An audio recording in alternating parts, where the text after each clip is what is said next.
இவர்களை போய் யாராவது பூஜை எல்லாம் செய்வார்களா? ஆமாம் ஆமாம், நீ ஒரு பெரிய புத்திசாலிதான். யாரை பூஜிக்க வேண்டும் பூஜிக்க கூடாது என்று உனக்கு தெரியுமா? ஆமாம் ஆமாம், எனக்கு நன்றாக தெரியும்.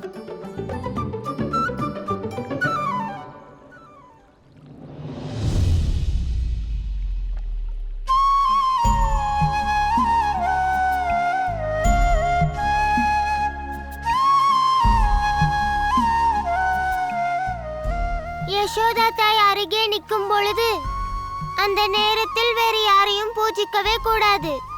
என்ன குறும்புக்காரா, ஏதாவது பேசுகிறாய்?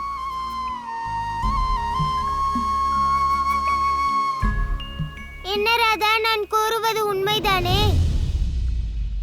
நீ என்னிடம் பேசவே கூடாது கிருஷ்ணா. மனதிற்கு தோன்றியதை செய்கிறாய். அடுத்தவர்கள் மனதை பற்றி யோசிப்பதே கிடையாதே.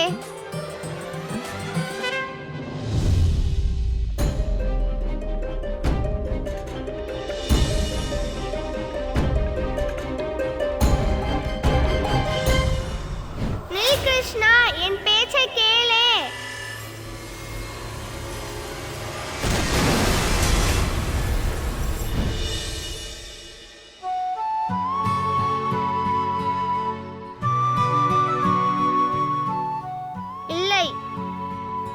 இவனிடம் பேச போவதில்லை. கிருஷ்ணனிடம் ராதா இப்பொழுது பேசவில்லை என்றால் பாவம் கிருஷ்ணனால் எவ்வாறு மூச்சு விட முடியும்?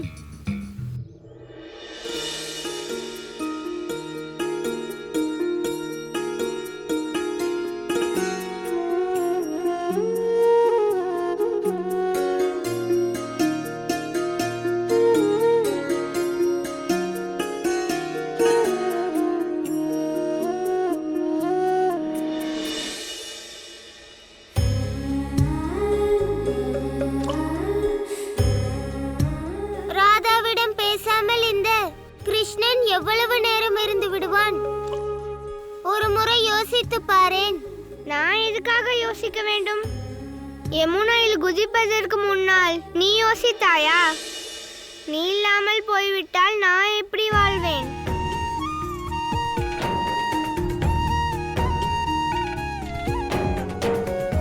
இந்த விஷயங்களை எல்லாம் நீ என்னிடம் 100 முறை சொல்லிவிட்டாய். இப்பொழுது கிருஷ்ணன் இங்கு இருக்கும் பொழுது யாராவது ராதாவை ஏதாவது சொல்லிவிட்டால் நான் அமைதியாக இருந்து விடுவேனா? மாட்டேன். அதனால் தான் கோபம் அடைந்தேன். ஆனால் போவதற்கு முன்னால் என்னை பற்றி கொஞ்சமாவது யோசித்தாயா? இருக்கட்டும், நீ பேசிக்கொண்டே இரு. ஆனால் நான் உன்னோடு பேச போவதில்லை.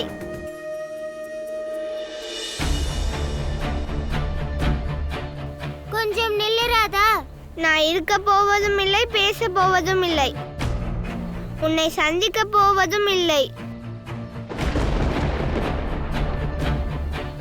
நீ வந்து தான் ஆக வேண்டும், நின்று தான் ஆக வேண்டும், அதோடு பேசியே ஆக வேண்டும். இந்த கிருஷ்ணனிடம் ராதா திரும்ப வந்துதான் ஆக வேண்டும். உங்கள் மீது உங்களுக்கு இவ்வளவு நம்பிக்கை இருக்கிறதா? என் மீது அல்ல,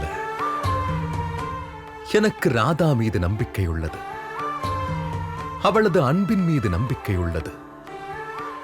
இந்த விசுவாசம் மட்டும்தான் ஒவ்வொரு உறவுக்குமான ரசனையை அளிக்கிறது, அதற்கு சுவையூட்டுகிறது, அதை சிறப்பித்தும் காட்டுகிறது.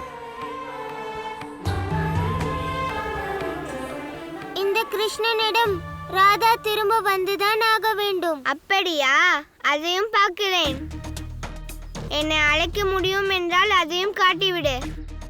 அதையும் நான் பார்த்து விடுகிறேன்.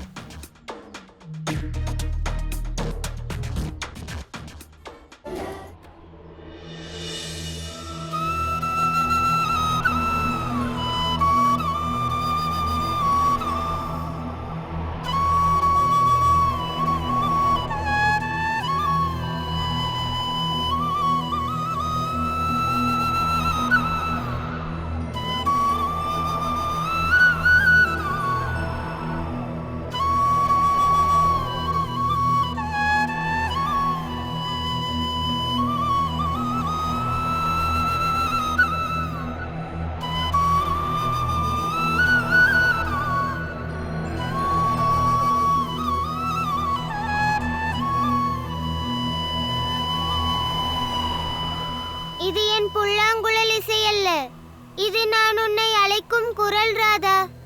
இந்த அழைப்பானது நீ இங்கு வரும் வரையில் நிற்கப் போவதில்லை.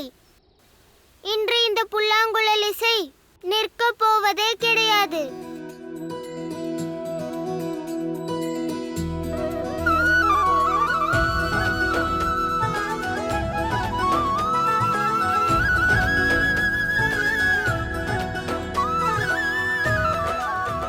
இப்பொழுது இந்த சூழ்ச்சி வேலை செய்கிறாயா? ஆனாலும் நான் வரப்போவதில்லை. நீ புல்லாங்குழல் வாசித்துக் கொண்டே இரு. எப்பொழுதுமே நீ நினைப்பது நடக்காது கிருஷ்ணா.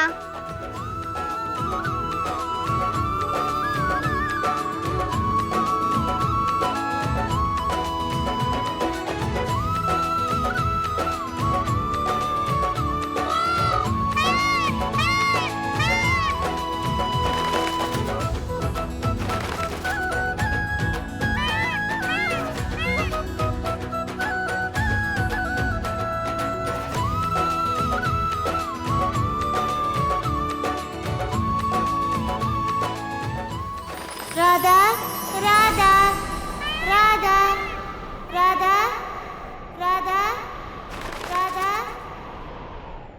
இதோ நான் வருகிறேன் கிருஷ்ணா.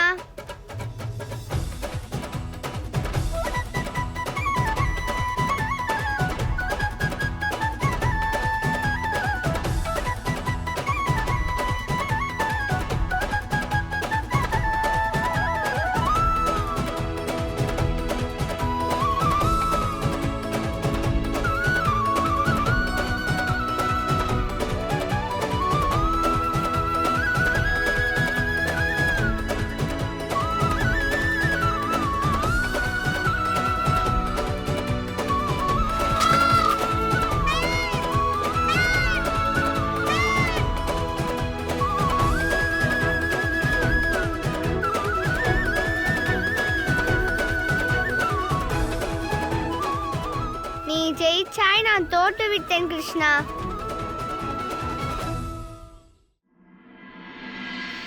இதோ நான் வந்து விட்டேன்.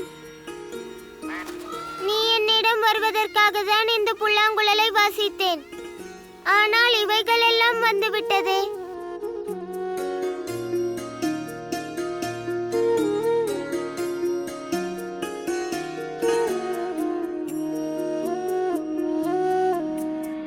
ராதா கொடுத்த இந்த பரிசு என்றென்றும் நிரந்தரமாக கிருஷ்ணனின் தலையில் இது இருக்கும். நான் இதை என்றென்றும் அணிந்து கொள்வேன் ராதா. அப்பொழுதுதான் நீயும் இதை நினைத்துக் கொள்ளுவாய். நீ பிடிவாதம் பிடித்து தோற்று போனியே, அதற்கான அடையாளம்.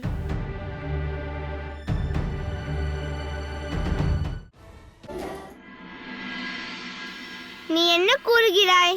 எப்பொழுதும் உன் மேல் எனக்கு கோபம் இருக்கிறது. நான் பலமுறை கூறியும் நீ நிறுத்தவே இல்லை. ஆனால் நீ என்னை பிடிவாதக்காரி என்று கூறுகிறாய். கிருஷ்ணா, உன்னுடைய வாழ்க்கையில் முக்கியமான தருணம் வரப்போகின்றது.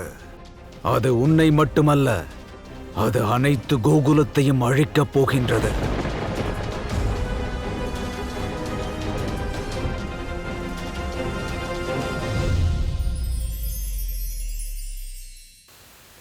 பரோபகாரம் செய்யுங்கள் என்று தர்மம் சொல்லுகிறது.